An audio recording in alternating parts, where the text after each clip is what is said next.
여기에 이강인이 올 시즌 파리 생제르맹에서 깜짝 놀랄 활약을 펼칠 선수가 될 거라는 현지 매체 전망이 나오며 화제입니다. 프랑스 매체 르텐스포츠는 PSG, 루이스 엘리케의 새로운 놀라움, 지난 시즌 비티냐, 브래들리 바르콜라와 같은 몇몇 PSG 선수들은 엘리케 감독 지휘 아래 완전히 폭발했다. 이번 시즌 엘리케가 다시 어린 선수 중 하나를 크게 향상시킬 수 있을까? 나는 이강인이 올 시즌 놀라운 활약을 펼칠 가능성이 있다고 전했습니다. 매체는 PSG가 이렇게 젊었던 적은 없었을 것이다. 유럽 축구 연맹 챔피언스리그에 참가한 PSG는 활력이 넘치며 무엇보다도 유망한 팀으로 구성됐다. 지난 시즌 엘리케가 부임한 후 일부 선수들은 급격한 성장을 경험했다면서 이강인이 폭발할까? 프랑스 수도에서 소심한 첫 시즌을 보낸 이강인은 일관성과 통계를 볼 때 PSG가 마요르카에서 그를 영입하기 위해 2,200만 유로 약 326억 원을 지출한 것이 옳았다는 걸 증명할 수 있다고 설명했습니다. 이어 경기에서 능숙하고 지난 시즌보다 더 많은 주도권을 잡을 수 있는 능력을 갖춘 이강인은 올 시즌 PSG에서 깜짝 놀랄 만한 선수가 될 수 있다고 올 시즌 PSG에서 가장 주목할 만한 선수라고 강조했습니다. 올 시즌 이강인은 PSG에서 팀 내 득점 순위 3위에 올라와 있습니다. 우스만 덴벨레와 브래들리 바르콜라를 제외하고는 이강인이 가장 높은 득점력을 뽐내고 있습니다. 미드필더 포지션도 함께 수행하기 때문에 득점 순위 3위는 놀라운 기록입니다. 이와 더불어 팀 내 도움 순위와 공격 포인트 순위에서도 3위를 기록하면서 공격의 핵심으로 분류되고 있습니다. 특히 기회 창출에서 이강인은 팀 내 최고 수준의 기록을 보유했는데요. 기회 창출이 45회로 2위인 덴벨레보다 높았고 빅찬스 창출도 12회로 팀 내 최고인 상황입니다. 음바페 없는 PSG의 왕은 덴벨레인 줄 알았는데 뚜껑을 열어보니 이강인이었습니다. 여기에 펩 과르디올라 감독도 칭찬을 아끼지 않았는데요. 지난 챔스 경기 후 그는 PSG가 더 나았다. 가짜 9번으로 뛴 미드필더 선수가 한 명 더 많았고 그를 압박하기 어려웠다. 나는 PSG에 많은 공을 돌린다. PSG는 환상적이고 뛰어난 팀이다. 그리고 아주 좋은 수비수들도 있다. 엘리케에게 축하를 보낸다고 소감을 전했습니다. 확실히 팀 내에서 자리를 잡은 이강인입니다. 프랑스 매체 르텐스포르트는 이강인은 루이스 엘리케 감독이 높이 평가하는 선수로 자리매김했다라면서 이강인은 가짜 9번 역할을 소화하며 과르디올라로부터 칭찬을 받기도 했다고 언급했습니다. 이어 프랑스 대표로 활약했던 샤르보니는 이강인은 중요한 선수다. 매우 중요하다. 그는 미친 활약을 해낸다. 첫 번째 시도와 수많은 움직임을 없애버린다. 그런 사람이 필요하다. 엘리케 감독이 이강인을 이 자리에 기용하는 이유를 알겠다. 그런 미친 선수가 필요하다라며 칭찬했습니다. 여기에 이강인의 활약에 고무된 김도훈 감독은 공개적인 자리에서 특급 칭찬을 날리며 화제가 되고 있습니다. 지난 9일 김 감독은 국내 매체와의 인터뷰에서 이강인의 이름을 직접 언급했습니다. 김 감독은 이강인은 솔직히 계속 칭찬을 해줘야 하는 선수라며 축구 선수로는 최고의 테크니션이라고 생각한다라고 말했습니다. 이어 오른발, 왼발 가리지 않고 모든 플레이가 탁월하다라며 메시가 뛰는 모습을 보는 것만으로도 영광이라고 느낀 적이 있는데 이강인 그리고 손흥민 역시 동시대에 볼 수 있다는 게 자랑스럽다라고 덧붙였습니다. 그러면서 이강인이 마음적으로 힘든 부분이 많았기에 우리가 그를 보호하고 보듬어줘야 한다라고 강조하며 팬들의 공감과 지지를 받고 있습니다. 여기에 대한민국 골든보이 이강인의 잉글랜드 프리미어리그 이적에 탄력이 붙을 전망이다.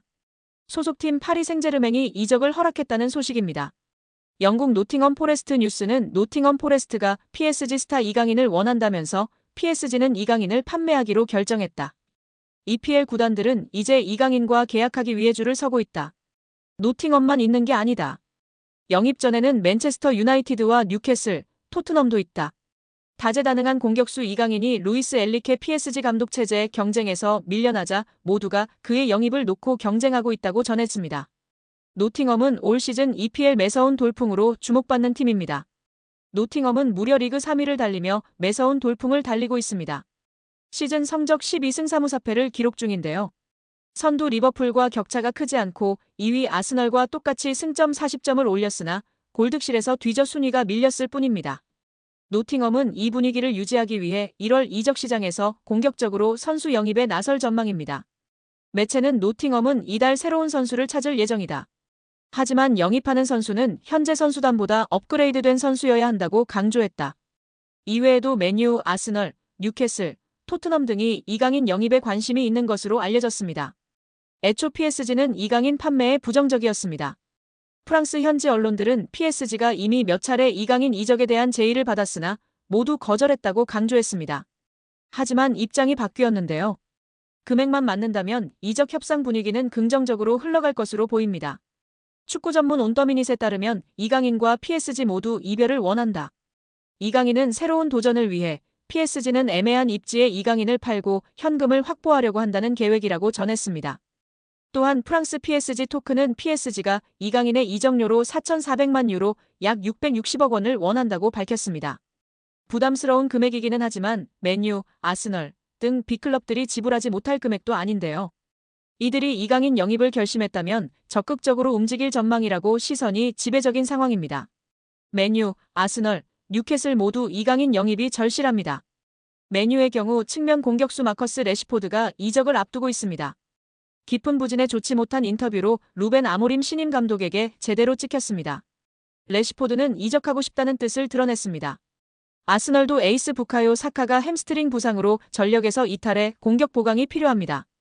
뉴캐슬도 팀 미드필더 미구엘 알미론의 이적설이 돌고 있어 보강이 필요합니다. 공격진 뎁스도 두터운 편인데요. 올 시즌 유럽 대항전 티켓까지 따낸다면 선수 보강은 필수 과제일 수밖에 없습니다. 뉴캐슬은 올 시즌 리그 5위에 위치한 상황입니다. 여기에 대한축구협회가 신청한 특정감사 재심의가 기각됐습니다. 이에 따른 감사 후폭풍이 시작될 것으로 보입니다. 문화체육관광부는 2025년 1월 2일 대한축구협회가 신청한 특정감사 재심의에 대해 기각을 결정해 통지했다라고 밝혔습니다. 앞서 문체부는 27건의 위법 및 부당사항들에 대해 축구협회에 징계, 시정, 주의제도 개선 등을 요구했으며 합리적인 개선 방안을 마련하도록 통보했습니다. 축구협회는 이에 대해 재심의를 신청했고 문체부는 감사심의위원회를 개최해 7개 안건에 대한 심의 후 최종적으로 모두 기각했습니다. 재심의가 받아들여지지 않으며 축구협회는 한 개월 내 징계에 대한 징계 의결 뒤 결과를 통보해야 하며 제도 개선이나 시정 조치에 대해서는 2개월 내에 문체부에 알려야 하는 상황입니다. 문체부는 최종 감사 결과 발표 당시 감독 선임 과정, 징계 축구인 기습 사면 및 철회, 천안축구종합센터 건립보조금 허위 신청 등에 대한 책임으로 자격정지 이상 중징계를 요구했습니다. 더불어 문체부는 김정배 부회장, 이임생 기술총괄이사 등에게는 홍명보 현 국가대표팀 감독 선임 과정에 책임을 물어 자격정지 이상의 중징계를 요구했습니다. 이어 홍명보 감독에 대해서는 전력강화위원회를 통한 재선임을 통보, 계약 유지 혹은 해지 여부 등에 대해서는 협회의 자율에 맡겼습니다. 문체부 관계자는 이번 축구협회의 재심의 신청 기각에 대해 해당 내용을 다시 살펴본 결과 문제가 없다고 판단했다.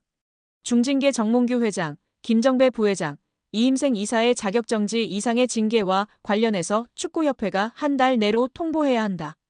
이후 문체부는 이행 여부를 들여다볼 것이다. 이행 감사 또한 이뤄진다라고 전했습니다. 축구협회의 감사 후폭풍이 이어질 것이라고 알렸는데요. 문체부 관계자는 축구협회의 대한민국 천안축구종합센터 건립 관련 차입금 실행과 보조금 집행과 관련해 국고보조금 부정수급이 있었다. 보조금 환수 절차를 밟을 예정이다. 보조금 56억 원 전체가 환수 대상인지 여부 또한 따져 물을 예정이라고 말했습니다. 이어 보조금 환수 절차와 함께 이에 따른 제재 과징금이 내려질 것이다. 과징금은 환수금의 5배이다라며 국가사업에도 배제될 가능성이 있다. 한 해 축구협회에 370억 원의 지원금이 나간다. 횟수가 늘어난다면 축구협회 예산에도 영향이 클 것이라고 덧붙였습니다. 또한 국회 국정감사에서 제기된 HDC 현대산업개발 직원의 부적정한 축구협회 파견 의혹 등에 대한 감사는 여전히 진행 중입니다. 문체부는 해당 감사 또한 곧 공개할 예정이라고 밝혔습니다. 이로 인해 축구계에서는 걱정이 이만저만이 아닌데요. 최악의 상황을 걱정하고 있습니다. 최악의 상황이라 함은 보조금 환수 절차와 함께 이에 따른 제재 과징금이 내려질 것이기 때문입니다. 과징금은 환수금의 5배이기 때문입니다. 이에 더해 축구협회에 지급되던 370억 원의 연간 지원금도 배제될 가능성이 높아지고 있습니다.